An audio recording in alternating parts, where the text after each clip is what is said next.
Today we are looking at the Evenflo Colors Lip Corrector Set by Lulu Siciliano, and this is it's a permablend product. So Permablend is the parent company that makes Evenflo, but these were specifically designed by Lulu. If you don't already follow Lulu, her Instagram is PMU by Lulu.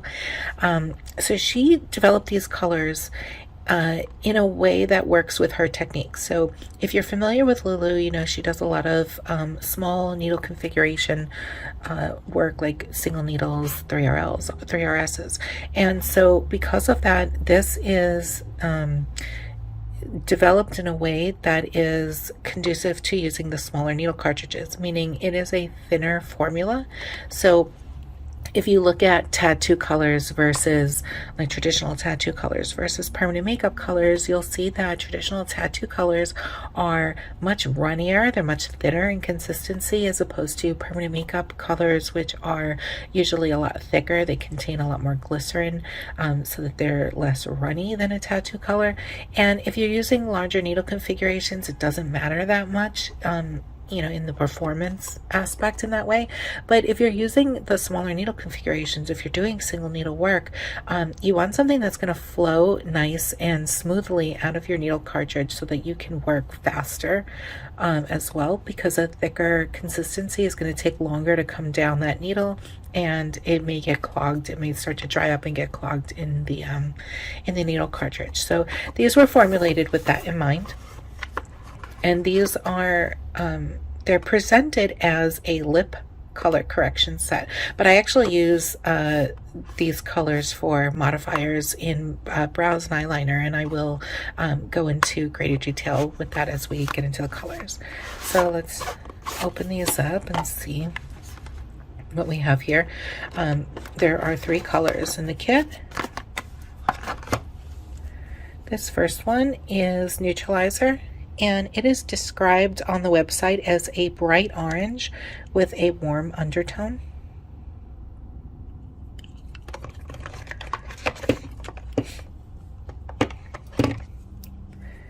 This is Illume, and it is described as a yellow opaque color with a warm undertone.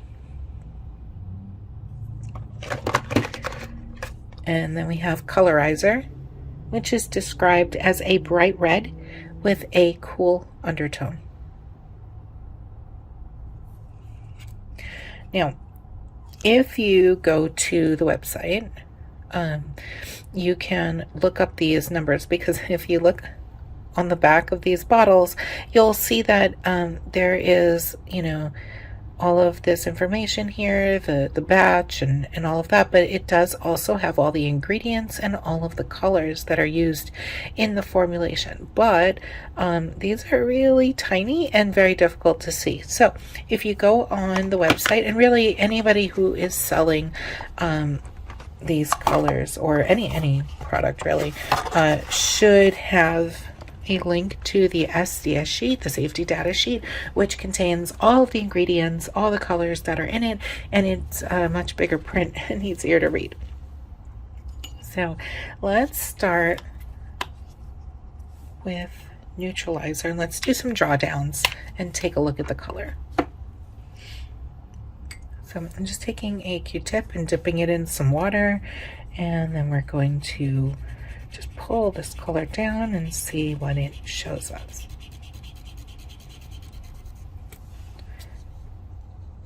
Okay, so right away we can see that the full intensity of the color is quite bright.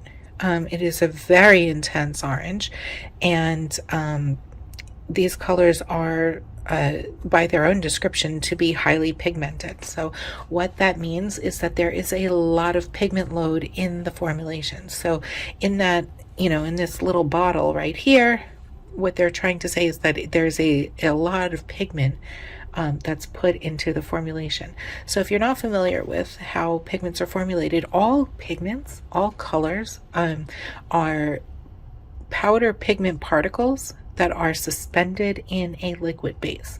So here the liquid base is going to be mostly water, alcohol, and witch hazel.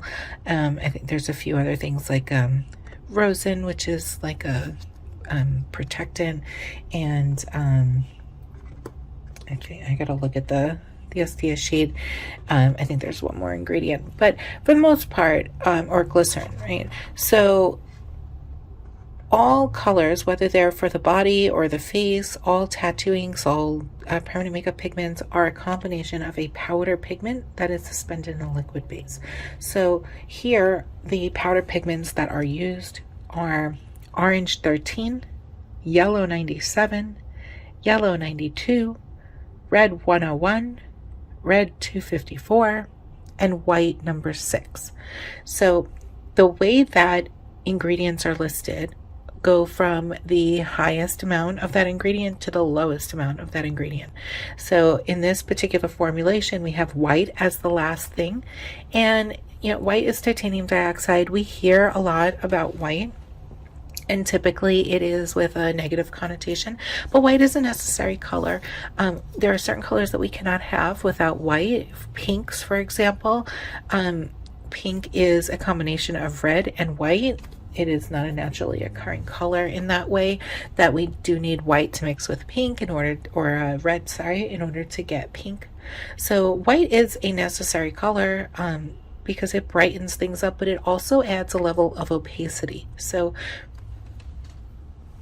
what that means for us here is that the pigment particles, right? We talked a second ago about how all these colors are formulated out of a powder pigment. The powder particle sizes are quite small, and the smaller they are, the finer they are, the more translucent the color can be. The white is a larger particle size, and so it does provide some opacity, which is sometimes necessary in some of the colors. We don't want too much, right? Because we do want some translucency when we're working in the face, because it gives a more natural result. So we don't want it to be too opaque, but we do need a little bit of it to kind of lift the value of the color and give us a little bit of coverage. So here, like I mentioned, there is 1 orange, 2 yellows, 2 reds, and then the white. So that's what makes up this color here. So here, when we're looking at the pigment, when we're up here looking at the pigment at its full load, full pigment load, put that there, we can see that it is a really intense orange. And then as we start moving down, we can see it getting lighter and brighter, and then we start really to see that yellow as we move further down. Right, and so we can, see very clearly that this is a very warm-based color, but it also has enough opacity that it gives a very good coverage. So next color is the Illume. This is an empty bottle that I'm using, so there we go. Get some of that out there. And again, with just a wet Q-tip, do this drawdown.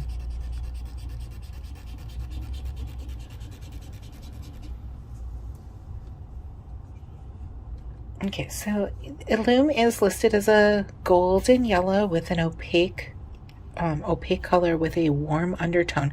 So typically, we think of yellow.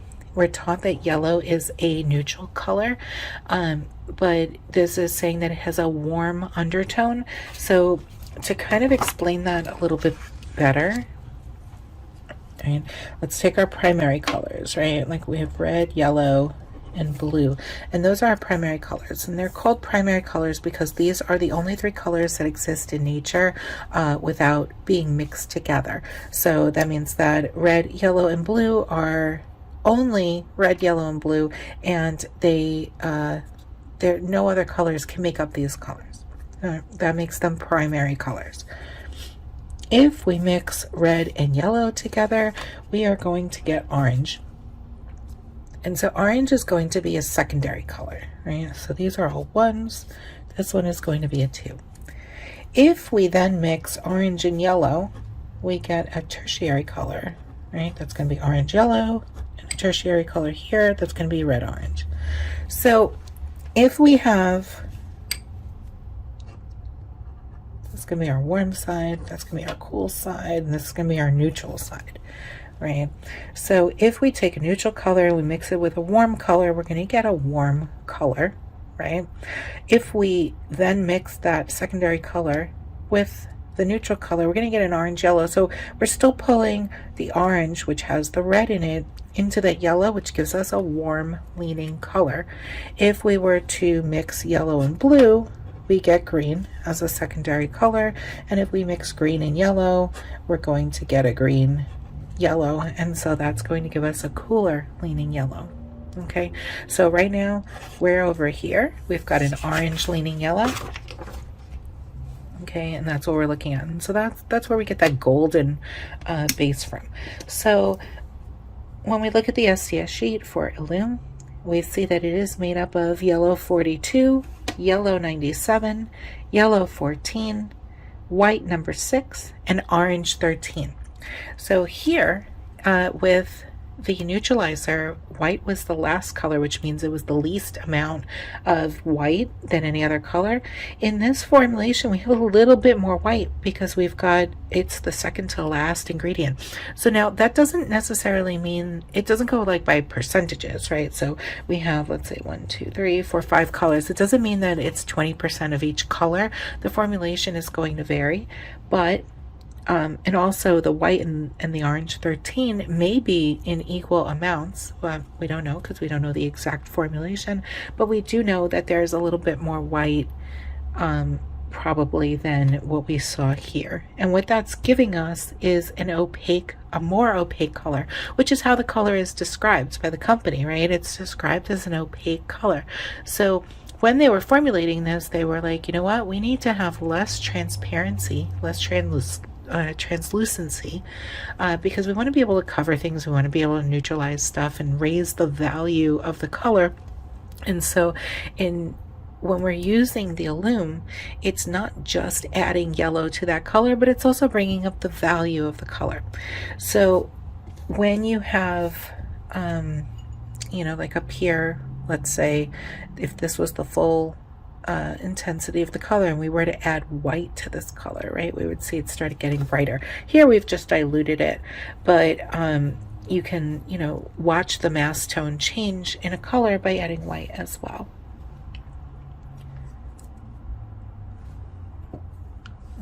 Now let's look at the colorizer.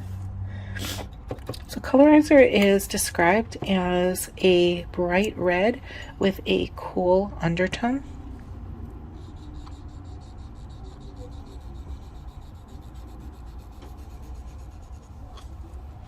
Now, color in general is going to be very subjective, right? Because if we, let's go back to our little color chart here, right? So we have red, and if we mix red with yellow, we know that we get a warm orange. If we mix red with blue, we're going to get, red and blue together is going to give us purple, right? So when we mix red and blue and get purple, we can then do a red. Let's add more red to the purple. We get a red purple, which is probably going to be more like a magenta. If we mix that purple with blue, we're going to get more like an indigo, right? So here, when they're describing a cool toned red, we're kind of expecting something a little more, you know, leaning towards the blue side of the or blue or green side of the color wheel, because that's the cooler side. And so when we hear the words cool undertone, we're expecting it to be, I guess, a little more purpley, right? But instead it does still look pretty bright, right? By those standards, right? Like you can see the purple in my nails, and you know, holding it up to this color, it's making this color look very warm.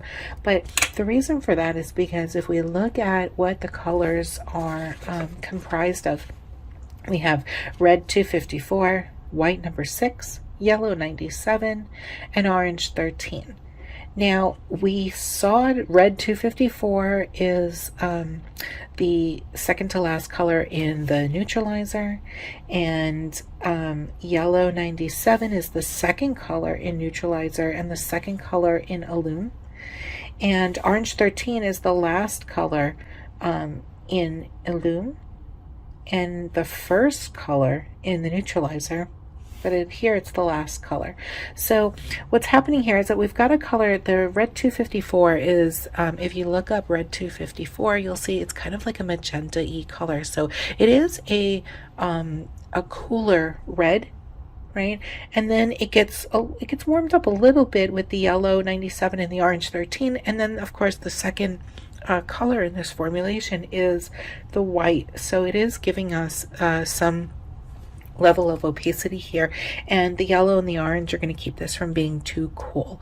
So the reason why we are not seeing a very cool red here is because it does have that yellow and that orange to brighten it up, right? And we see that as it goes deeper into the dilution. So now, when do we use these? This lip corrector set is intended, or it's presented as something to be used for lips. And so when we're working with darker undertone lips, we want to, of course, neutralize that darker color, and we're going to use oranges for that. If the color of the lip is very cool, if the temperature of the lip is very cool, we use a warm neutralizer to, and I'm using the word neutralizer interchangeably because so instead of saying neutralizer, I'm going to say modifier, because the name of this color is neutralizer, and so I want to keep it clear that let me move this around like this so that it's the same as it is on the paper.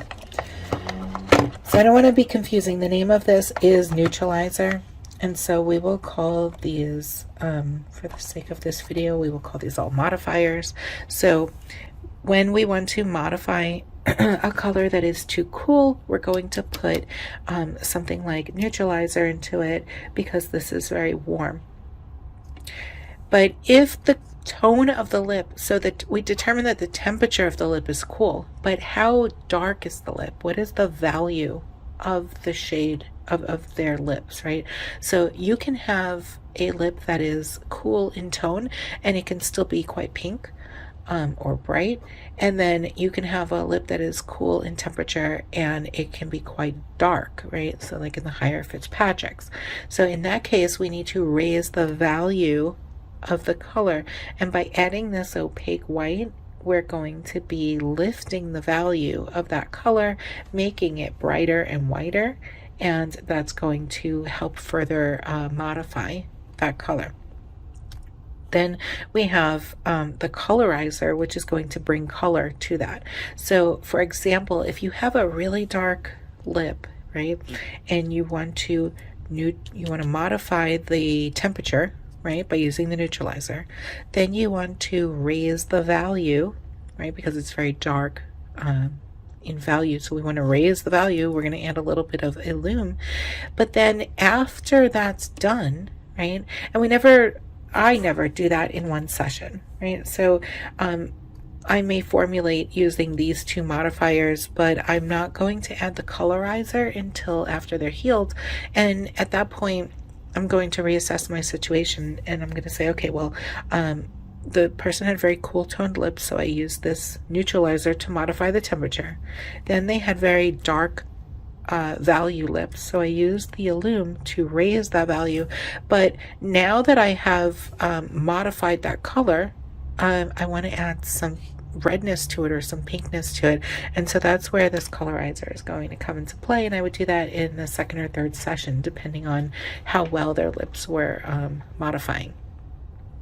So that would be for lips. Now these can be used as I just explained them by themselves, right? So you can do dark lip neutralization with this set here, but I also use this in my regular lip colors as well. I always put a drop or two of the neutralizer or really any bright orange modifier into my lip colors, because all lips are cool regardless of their value. All lips are pretty cool. It's just different levels of coolness, right? So not everything is freezing cold. You can have, you know, kind of cool and lukewarm cool and room temperature cool in regular like temperature, right? So the same thing goes for lip colors. All lips are technically cool, but it's just a matter of how cool are they. And so by putting a drop of the neutralizer into that, we like to call that insurance, because that's going to give me a little bit of backup to let me know that that color is not going to pull too cool when it's healed, because I put that little bit of modifier in there. Now, the Illume I like to use in my brow colors. I happen to prefer a more golden brown or a warmer brown in my brows. I don't really typically like cool tone brows, and so I will very often put a couple of drops, 1 to 3 drops of Illume in my brow formulas, regardless of the lightness or darkness of the color. I like to use a little bit of that. In my darker colors, I'm going to use a little bit of the neutralizer, because a lighter color, if I put orange in it, I'm going to get a more orange leaning blonde brow, whereas in the darker colors I can put the orange in there, because remember, this color has more white in it and it's more opaque, which means it is going to raise the value of the color. So if you put this in a darker brown, it's going to lighten that brown. It's going to lighten the value of that brown and make it a lighter color, and you may or may not want that. So for the purposes of this video, we're talking about simply modifying colors or neutralizing colors. And so if whatever lip color I'm using that I put the neutralizer in, it's not intended to change the tone of the color or the hue of the color. It's just intended to provide insurance and neutralize that, or modify the temperature of the lip, so that whatever color I'm using, I get that color back. Here, again, this is not intended to lighten the color, it's just intended to provide a nice neutral golden base to it, or neutral golden undertone, so that, just again, like insurance, I know that I'm going to get the color back that I put in. Now the Colorizer as a modifier, here I like to use, you can use this color all by itself in the lips. You can also use it by itself as a modifier. Same with these two. I've used all 3 of these as a modifier. Let's say, for example, I get a set of eyebrows that come back too cool, or they've faded over time to a cooler color. I can go in just with the neutralizer and warm that color back up. So the same thing here, you can use this alone in the lips. I also like to add a drop or 2, no more than 2 or 3 drops, depending on how big my pigment cup is, to eyeliner, and that is going to help give it a nice warm base, so that you don't pull too cool. Because if you have somebody with very cool undertones in their skin, you may see a bluish cast to that eyeliner, especially as it starts to fade. And so by using the Colorizer, it gives you a nice warm base or warm undertone to that black, and that will help prevent it. Again, just give it a little insurance so that it doesn't get too cool once it's healed. So I hope this helps understand the Evenflo lip corrector set, and I hope it gives you some tips on how and when to use these colors. And if you have questions, please put them down in the comments. If I can answer your question in a comment, I'll be happy to do it. And if I cannot answer your question that quickly, in just a few sentences, then I will make you a whole video explanation. So please put your comments, your questions in your comments below, and I promise I will answer all of them. Oh, and one more thing that needs to be mentioned about using these modifiers. It is generally recommended that you only modify or mix colors together from the same pigment brand. So for example, Evenflo is made by Permablend, so you can use these pretty seamlessly with any Permablend color. So I use it with Permablend Classic. I also use it with the other Evenflo colors, and that is not a problem. However, I would not use this with, like, let's say LI pigments because they're formulated differently. They have more glycerin, they're a little thicker, the consistency is thicker, and so mixing them together is not going to give you as even of a mix. And so LI certainly has their own modifiers. They have this, you can find this color in their modifier set under 24 karat. This one, they have something similar called Neon Orange Mod, which is an amazing modifier. And as far as Colorizer, there's a bunch of different reds in the lip colors that would probably suit this color very well. But before you look at a color, don't just look at the color and say, oh, you know what, this looks like XYZ color. What you want to do is you want to go back to that SDS sheet and you want to look up the ingredients and try to match up the ingredients. So if a color has, let's say, yellow 14, yellow 97, and red 254, you're going to want to find a color that also has red 97, yellow 97, yellow 14, and red 254, because those are going to be comparable because they're the same pigment colorants. But again, it's not recommended to mix brands simply because they're formulated differently and their liquid carriers are a little different, and so they don't mix as evenly as they would as if you're mixing it with its own kind. So I hope that helps, and again, leave me your questions and comments and I will get to all of them. Thanks for being here. Thanks for sticking around with me, and you can find the Evenflo Lip Corrector Kit as well as all Permablend colors at teachmepmu.com/shop. Use code Angela10 for 10% off on all Permablend products.